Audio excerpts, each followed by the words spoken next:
A lo largo de la historia ha habido eventos que han marcado el rumbo de nuestro país. Uno de ellos muy importante es la Revolución Mexicana.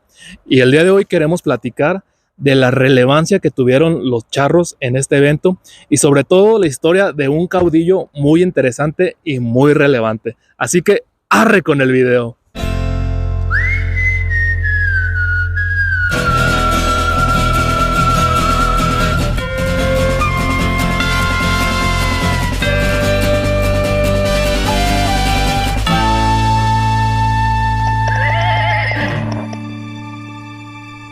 Compitas, estamos a días de que sea 20 de noviembre y con esto conmemorar la Revolución Mexicana.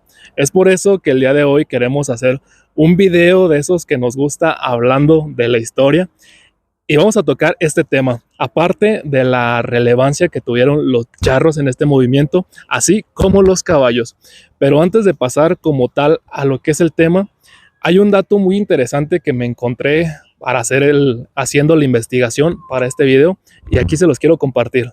El general Ignacio Zaragoza en 1861 crea el primer cuerpo de rurales como auxiliares del ejército.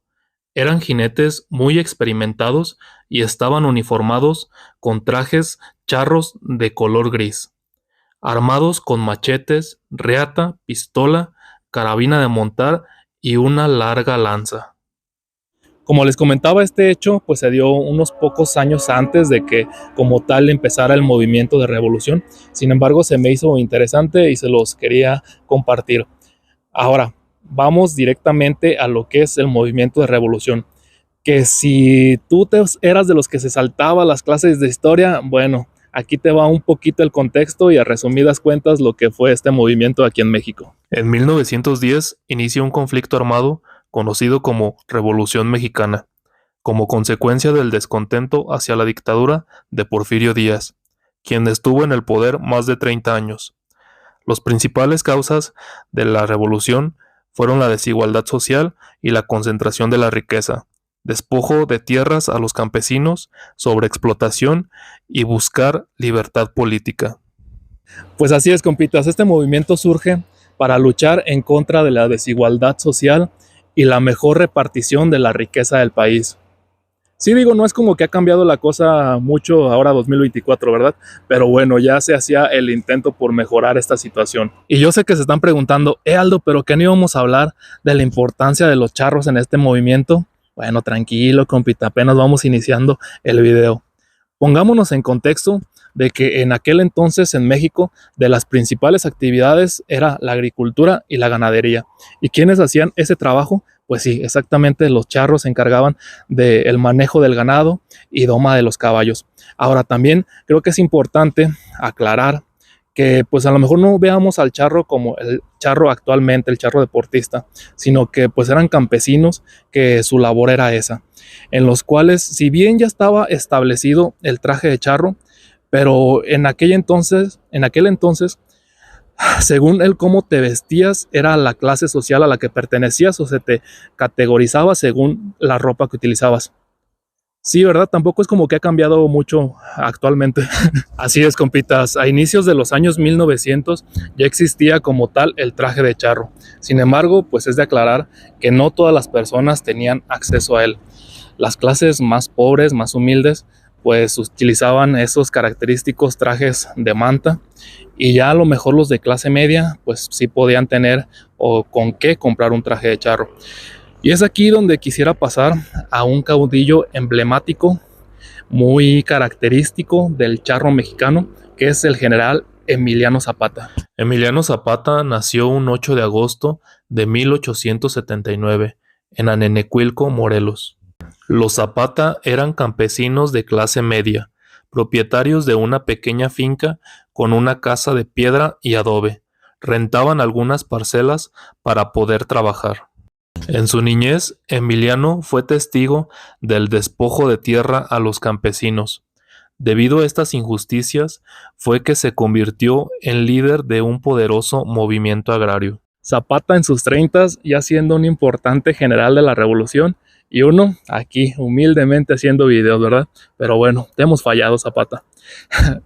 Bueno, pero antes de incorporarse o iniciar el movimiento de revolución, es importante resaltar que Zapata trabajaba como caporal de una hacienda, en la cual ya se había hecho de renombre por ser un extraordinario jinete y muy buen arrendador de caballos.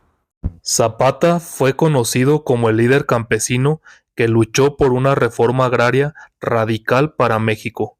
Con su famoso Plan de Ayala desconoció a Madero como presidente, ya que no le había cumplido lo pactado, y exigía que los terrenos, montes y aguas regresaran a sus dueños originales, con su lema Tierra y Libertad, y su conocida frase La tierra es de quien la trabaja. Como les comenté en un principio, en estos años todas las actividades en México se hacían a caballo y la revolución no iba a ser la excepción. De hecho, se dice que la rienda de los caballos, que actualmente se dice que es una de las mejores en el mundo, pues se perfeccionó en la revolución. Y creo que es de imaginarse, imagínense llevar a sus caballos mal arrendados, ibas a morir en el intento, ¿no? Entonces sí se necesitaban caballos que tuvieran una muy buena rienda para poderlos mover a tu gusto, ahora sí, que entre las balas. Y uno de los jinetes, lo vuelvo a repetir, que sobresalió en todo esto, evidentemente fue Zapata. Otro dato interesante es que durante la Segunda Guerra Mundial, un exrevolucionario de nombre Antolín Jiménez Gamas, y que en aquel entonces era presidente de la Asociación Nacional de Charros, creó un ejército de 100,000 charros, en prevención de un posible ataque de las fuerzas del eje, conformadas por Alemania, Japón e Italia. El inédito ejército se llamó Legión de los Guerrilleros Mexicanos. Gracias a todo esto es que en 1942, por decreto del entonces presidente Manuel Ávila Camacho, se considera a los charros como reserva del Ejército Nacional. Es por eso que se les ve desfilando en desfiles cívico-militares y tienen ahora sí que permiso de la aportación de armas. Ojo, solo de la aportación, no pueden andar tronando a diestra y siniestra, solo es portación y siempre y cuando sea con el traje de charro. Actualmente el traje de charro es considerado también un uniforme militar, por lo que no se debe de quitar el sombrero en los honores a la bandera. De hecho, el reglamento charro especifica que los charros tanto a pie como a caballo, portando el traje nacional, saludarán en posición de firmes, tocando con el dorso de la mano y la palma hacia enfrente el ala del sombrero. Y es así, compitas, como después de la época revolucionaria, la imagen del charro cobra gran relevancia como identidad nacional. Bueno, compitas, espero que les haya gustado este video. Si ya conocían todos estos datos y si tienen algún dato extra, también pónganlos aquí en los comentarios. Saben que nos sirve mucho para retroalimentar estos videos.